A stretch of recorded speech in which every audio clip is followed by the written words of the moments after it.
We got games dropping and game announces. Let's talk.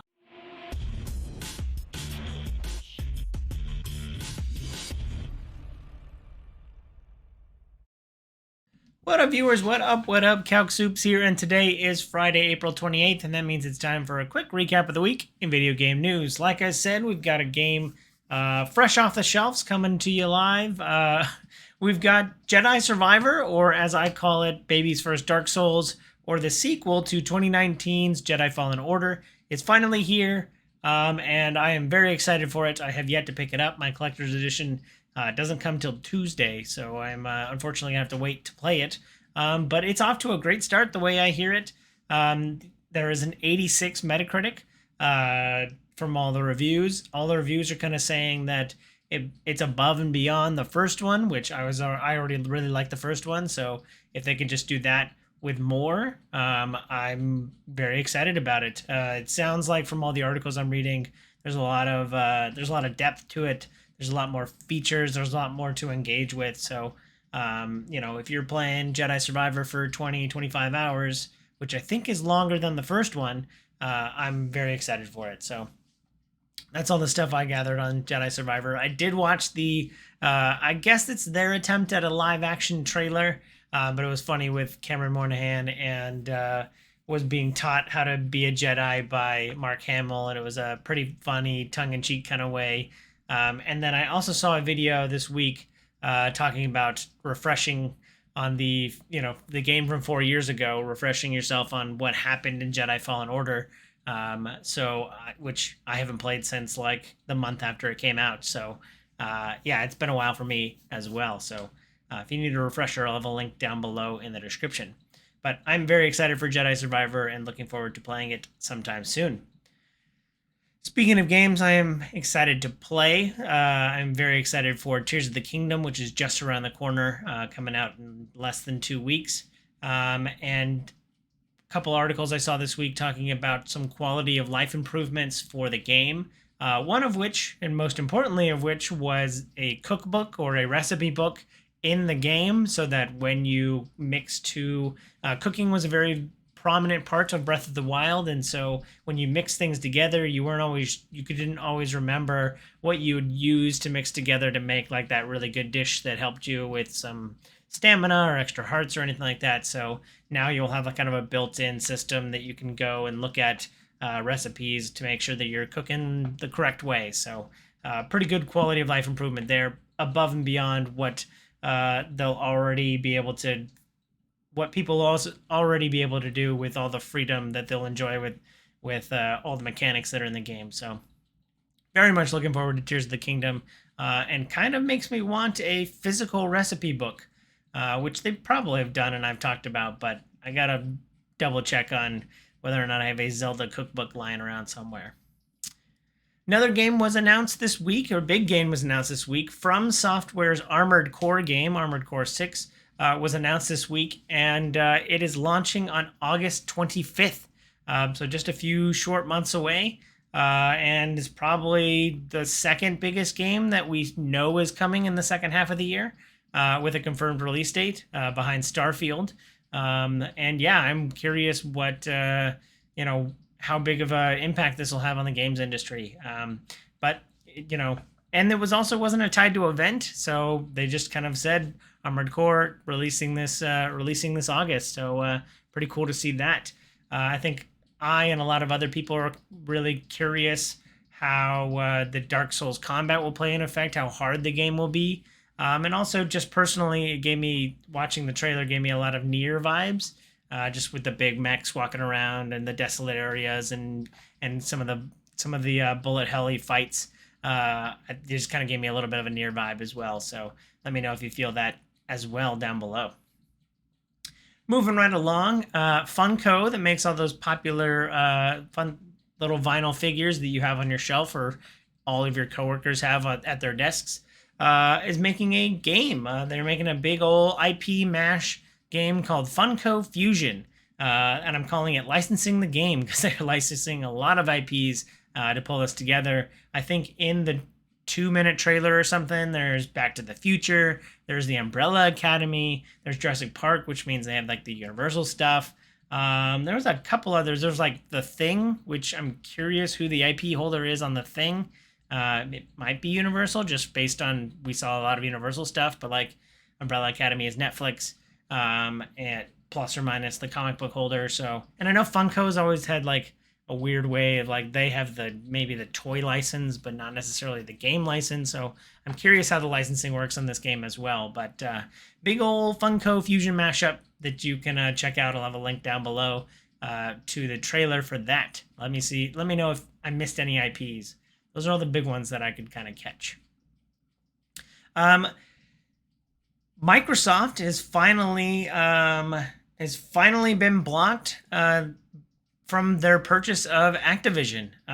This has been going on. Their purchase of Activision, I think, has been going on for over a year now. I think the announcement was back in like January of last year. So it's been quite some time as Microsoft's been trying to get it through all the regulatory committees that it could. But finally, it has been stopped by the UK's antitrust regulatory committee, and not for Call of Duty, but for cloud gaming. The fact that they have such a major share of cloud gaming, I guess the sense is that this will somehow bolster that. I'm not quite sure how.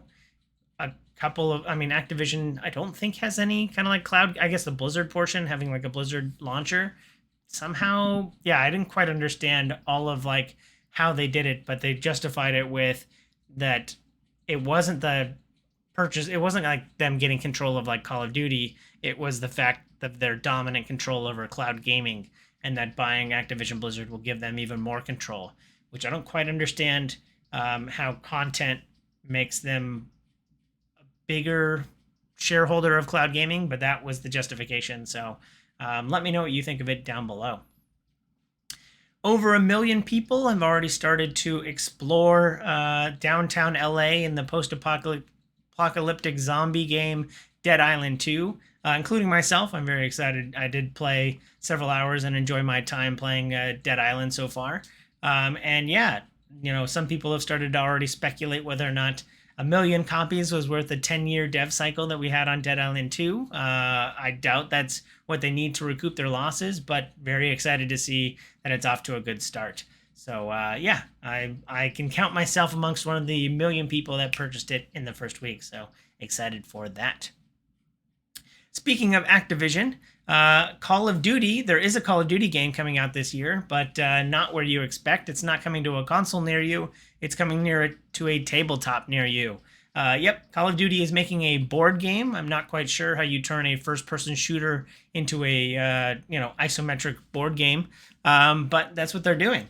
Yeah, I think the announcement was for that it'll be hitting Kickstarter in June, which I saw a little bit of kickback saying like, why does Call of Duty, probably the biggest gaming IP out there, why does the Call of Duty need a Kickstarter? Which I somewhat agree with, but I think that's just how you do board games. You put board games on Kickstarter, and that's how you do it, regardless of the size of the company.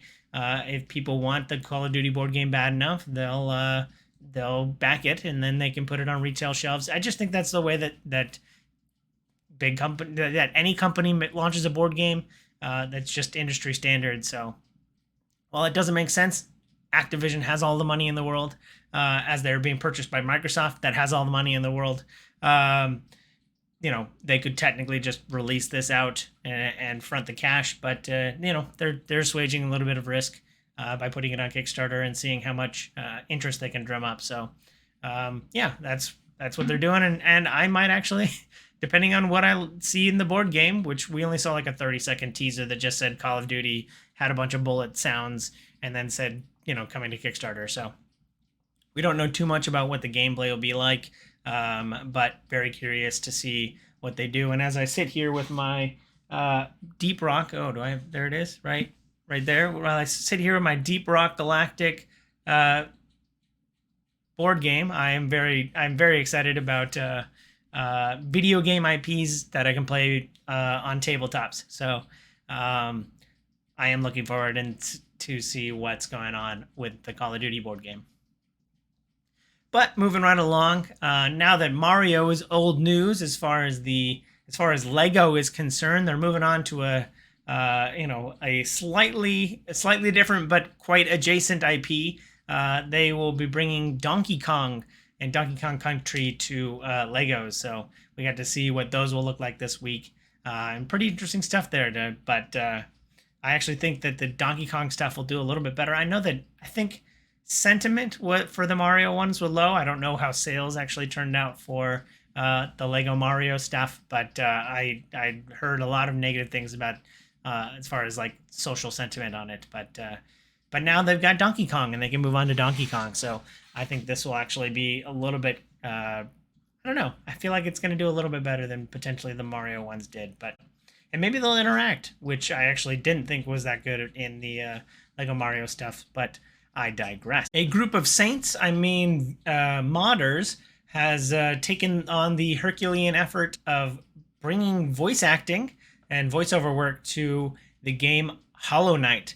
So now people can download and play Hollow Knight with a fully voiced game, which I think would be really, it's really, really, something that they needed and improves the game. So I actually haven't played too much Hollow Knight, but it is sitting in my Steam library collecting dust. So now that there's VO packs, I might actually pick it up. And now I have to run through the naive question of like, can I get mods on my Steam Deck so I can play Hollow Knight on my Steam Deck with VO? That's something I'll have to look into this weekend, as I am not playing Jedi Survivor. So I'll have a link down below where you can check out everything there is to know about the Hollow Knight VO pack, brought to you by a group of modders who deserve your praise. Last but not least, V Rising is dipping back into the gothic horror vibe with a Frankenstein update. Frankenstein will be in V Rising as an enemy that you can fight against, and hopefully a boss that you'll be able to fight against in V Rising, continuing the peanut butter chocolate, gothic horror vibes of vampires versus Frankenstein, which, if anybody knows what I'm kind of talking about, I'm leaning a little bit towards the Van Helsing movie with Kate Beckinsale and Hugh Jackman. I'm very excited. I haven't touched V Rising since it launched. I don't currently have a server that I could jump into, but I would be pretty interested to see what has been updated in the most recently and what it would be like fighting Frankenstein. So looking forward to that. But that's it for this week. Let me know if you feel I forgot anything down below in the comments, and always happy to talk on Discord about anything video game news or video game related. So thank you for that. And as always, thanks for watching. I hope you enjoy this content. If you do, please follow, like, and subscribe to me on YouTube and Twitch so you can see more great content like this. I'll have links down below in the description. Thanks again. I hope you have a super day. I hope you have a super weekend, and I hope you have a super day.